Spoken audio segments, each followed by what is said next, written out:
তো ফ্রেন্ডস, আগ্রার তাজমহল পৃথিবীর ৭ম আশ্চর্য নিদর্শন হিসাবে বিশ্বব্যাপী বিখ্যাত হয়ে আছে। বিশ্বের সবচেয়ে জনপ্রিয় পর্যটক কেন্দ্রগুলির মধ্যে তাজমহলও একটি। প্রতি বছর লক্ষ লক্ষ মানুষ তাজমহল পরিদর্শন করতে আসে এবং এসেই তাজমহলের সৌন্দর্যকে ক্যামেরায় বন্দী করে স্মৃতি হিসাবে ফোনে সঞ্চয় করে।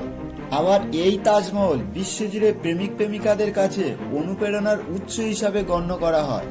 মুঘল বাদশাহ শাহজাহান তাদের ভালোবাসার প্রতীক হিসাবে তার প্রিয়তমা স্ত্রী মুমতাজ মহলের স্মৃতির উদ্দেশ্যে তাজমহল নির্মাণ করেছিলেন। সকলেরই কাছে এই তাজমহল মুমতাজের প্রতি শাহজাহানের অগাধ ভালোবাসার একটা প্রমাণস্বরূপ স্থাপত্যশৈল। কিন্তু প্রকৃতপক্ষে কি এই তাজমহল কোনো ভালোবাসার সমাধিসৌধ, নাকি এর পিছনে কোনো কালো জঘন্য রহস্য লুকিয়ে আছে? আর এই রহস্য আজও আমাদের কাছে অজানা হয়ে রয়ে গেছে। তো ফ্রেন্ডস, আমি সুরেশ জাগো বাংলার তরফ থেকে আপনাদেরকে স্বাগত জানাই। এই ভিডিওতে আমি তাজমহলের খুঁটিনাটি সমস্ত তথ্য তুলে ধরব এবং আপনারা বিবেচনা করে বলবেন তাজমহল সত্যিই কি কোনো ভালোবাসার স্থাপত্যশৈলী ছিল, নাকি এটি লোকমুখে সৃষ্টি কোনো রূপকথার গল্প। তো ফ্রেন্ডস, বকর বকর না করে ভিডিওটা শুরু করা যাক।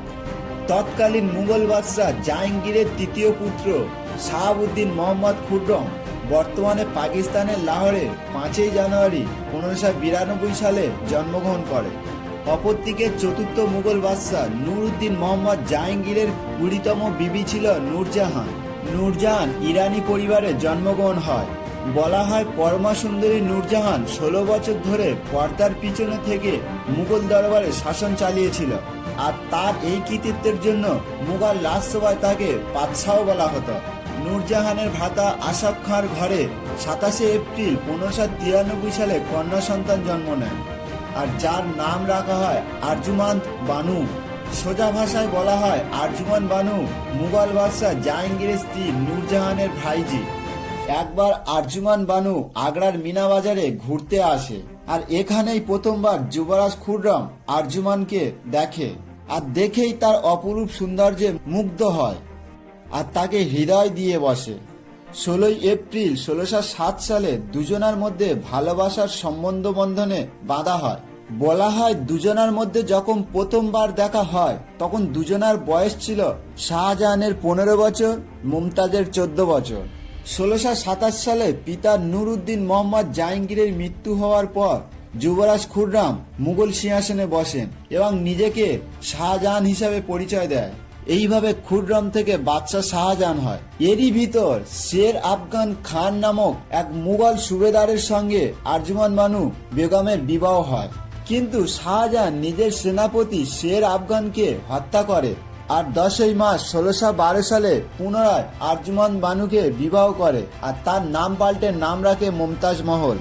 এইভাবে আরজুমান বানু থেকে মুমতাজ মহলে কনভার্ট হলো। কোনো ঐতিহাসিক এটাও বলে মুমতাজের সাথে বিবাহ হওয়ার আগে শাহজাহানের ৩টি বিবি ছিল, আবার মুমতাজের সাথে বিবাহ হওয়ার পরেও তিনি অনেকগুলি বিবাহ করেছিলেন। ইন টোটাল প্রায় ১৩টি বিবি ছিল তার, যাদের মধ্যে কান্দাহারি বেগম, আকবরাবাদী মহল, মুমতাজ মহল, হাসিনা বেগম, মুতি বেগম, কুৎসিয়া বেগম, ফতেহাপুরি মহল, সরহিন্দি বেগম, বানু বিবি, নবাব সাহেবা, আরও অনেকে। ঐতিহাসিকবিদদের মত অনুসারে ১৯ বছর বয়সী মুমতাজ মহলের বিবাহ হওয়ার পর ৩৮-৩৯ বয়সে মুমতাজ মহলের ১৪টি সন্তান হয়। বলা হয় প্রায় প্রতি বছর তিনি গর্ভধারণ করেছিল, আর মুমতাজের মৃত্যুও ১৪ নম্বর সন্তানের জন্ম দিতে গিয়েই হয়। শাহজামানামাইতে মুমতাজ মহলের সন্তানদের সম্পর্কে বিস্তারিত দেওয়া আছে। বলা হয় মুমতাজ মহল সর্বপ্রথম ১৬১৩ সালে কন্যা সন্তান জন্ম দেন, যার নাম ছিল শাহজাদি হুরালার নিশা।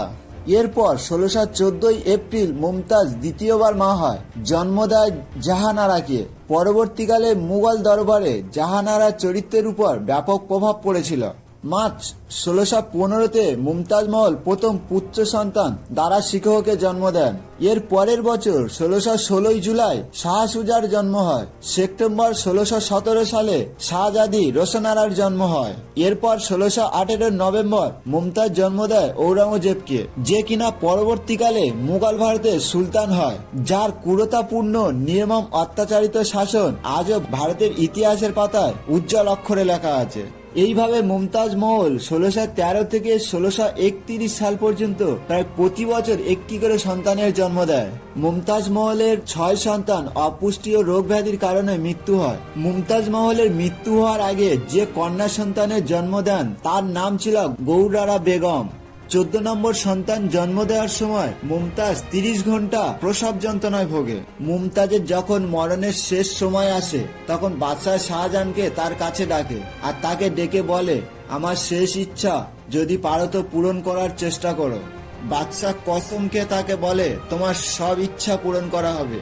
মুমতাজ বলেন, আমার মৃত্যু হওয়ার পরে এমন একটি স্থাপত্য শৈলী তৈরি করো যা আজ পর্যন্ত কোথাও তৈরি হয়নি এবং ভবিষ্যতে তৈরি হবেও না। আর এটাও বলে তিনি যেন আর বিবাহ না করে। 14 নম্বর সন্তান জন্ম নেওয়ার সময় অত্যাধিক রক্তক্ষরণের জন্য মুমতাজের মৃত্যু হয়।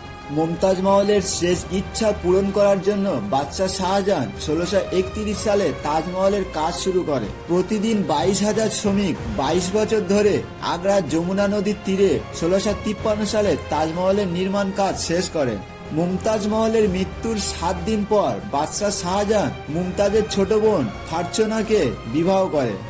বাদশাহ শাহজাহান নারীদের প্রতি এতটাই আকৃষ্ট ছিল যে কিছু কিছু ঐতিহাসিক এটাও বলে শাহজাহান নিজের মেয়ে জাহানারার সাথে গোপন সম্পর্ক ছিল। ঐতিহাসবিদ ফ্রান্সিস আর্নিয়ার লেখেন যে শাহজাহান ও মুমতাজের মেয়ে জাহানারা দেখতে পুরোপুরি নিজের মা অর্থাৎ মুমতাজ মহলের মতো। এই জন্য মুমতাজের মৃত্যুর পর শাহজাহান নিজের মেয়ে জাহানারাকে নিজের কামসূত্র জালে জড়িয়ে নেয়। এমনকি বাদশাহ শাহজাহান কন্যা জাহানারাকে এতটাই ভালোবাসতো তার বিবাহ পর্যন্ত দেননি। বাপ বেটির এই কাম বাসনার গোপন সম্পর্ক যখন ফাঁস হয়ে যায় তখন মোল্লা মৌলবিয়া এক বৈঠক ডাকে আর এই সম্পর্ককে তারা আইনগত স্বীকৃতি দেয়। আপনারা জানলে চমকে উঠবেন, একবার মুঘল বাদশাহ আকবর নিয়ম তৈরি করে দেয় যে মুঘল বংশে কোনো নারীর বিবাহ হবে না। আর এই জন্য মুঘল বংশে এমনও পরিস্থিতি তৈরি হয়েছিল নারীদের শারীরিক চাহিদা মেটানোর জন্য চাকর বাকর আত্মীয় স্বজন এমনকি পরিবারের সদস্যদেরও সাহায্য নিতে হতো। ঐতিহাসিকবিদদের মতে একবার জাহানারা যখন একটা চাকরের সাথে শারীরিক সম্পর্ক করছিল তখন হঠাৎ করে শাহজাহান তার মহলে প্রবেশ করে।